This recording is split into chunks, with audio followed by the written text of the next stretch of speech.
आणि जर कधी लढाईला जायची गरज पडली, मा दुर्गा, मा कालिका. म्हणजे असं नाही की आत्ताच, पहिल्यापासून स्त्रियांच्या हातामध्ये सगळी सत्ता आहे, संपत्ती आहे, सगळे.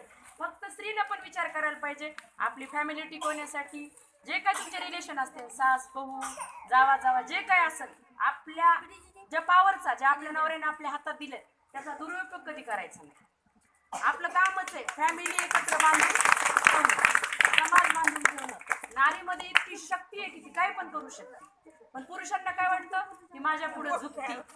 झुकत नाही. कशासाठी झुकती? फक्त ती प्रेम समर्पित करण्यासाठी, नवऱ्याला, मुलाला, भावाला, सगळ्याला, किंवा नातं टिकवण्यासाठी. नाही तर स्त्री कोणापुढेही कधीही झुकणार नाही.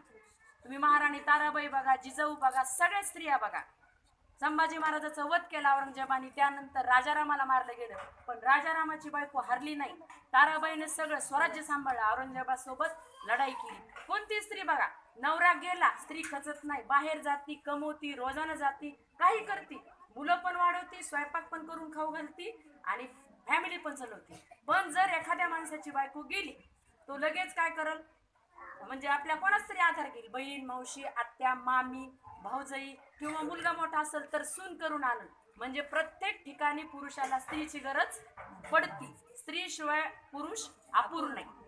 जे कोणी मोठे पुरुष होऊन गेलेत ह्या देशामध्ये, समाजात, पूर्ण पृथ्वीवर, त्यांच्या पाठीमागं प्रत्येक स्त्री असते. मग ती बायकोच असावं म्हणून जरुरी नाही. आई असू शकते, बहीण असू शकते, मावशी, आत्या, कोणतीही स्त्री असू, शिक्षिका असू शकते, एक मैत्रीण असू शकते.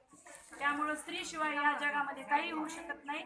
प्रत्येक पुरुषांनी पण स्त्रीचा सन्मान करायला पाहिजे, स्त्रीनं पण आपलं चारित्र्य जपायला पाहिजे, आणि आपल्याकडे कोणी डोळ्यावर करून बघणार नाही असं काहीच वागायला नाही पाहिजे. तर ज्या बसलेल्या तरुण मुली आहेत त्यांना मला सांगायचं. एवढं बोलून मी माझे 2 शब्द